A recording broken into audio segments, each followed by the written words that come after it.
আহ্বান করে আমি আমার বক্তব্য শেষ করছি। সেই ধর্মের জন্য শিশুরাও এখানে আছে।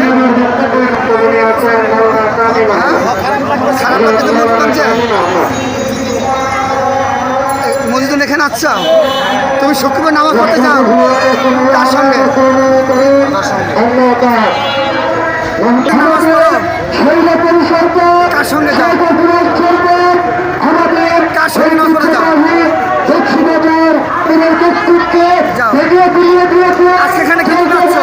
আজকে এখানে কি জন্য আসছো? এখানে কি জন্য আসছো?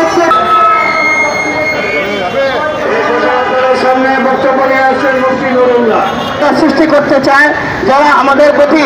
আমরা আজকে এখানে দাঁড়িয়েছি যেখানে বাংলাদেশ কোন নোটিশ দেওয়া ছাড়াই 233 বছরের পুরো মাননীয় প্রধান উপদেষ্টা এবং মাননীয় ধর্ম উপদেষ্টার দৃষ্টি আকর্ষণ করে বলছি যে আপনারা অত্যন্ত ভালো মানুষ এবং বর্তমানে এই দেশে বিলম্ব যাচ্ছে।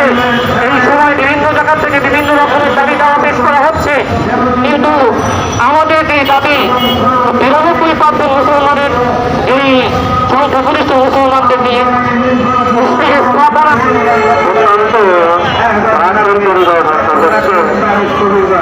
আজকে আমরা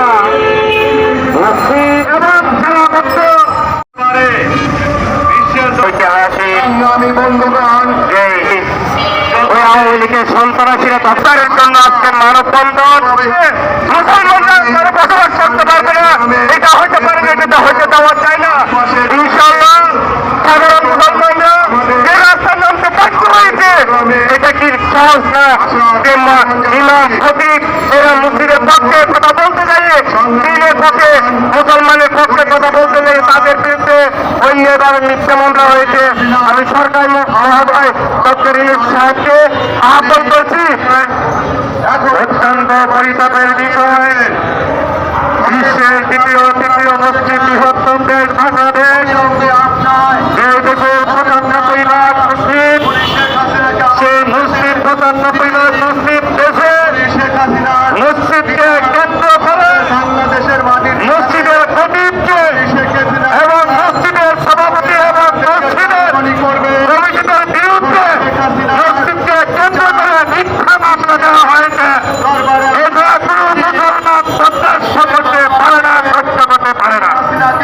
সম্মানিত তৌহিদি জনতা, সংগ্রামী তৌহিদি জনতা, সেই পশ্চিমাচার কানে মসজিদ ঐতিহ্যবাহী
আমাদের মুসলমানদেরকে মসজিদের দিকে ঢুকে তাদেরকে মারছ।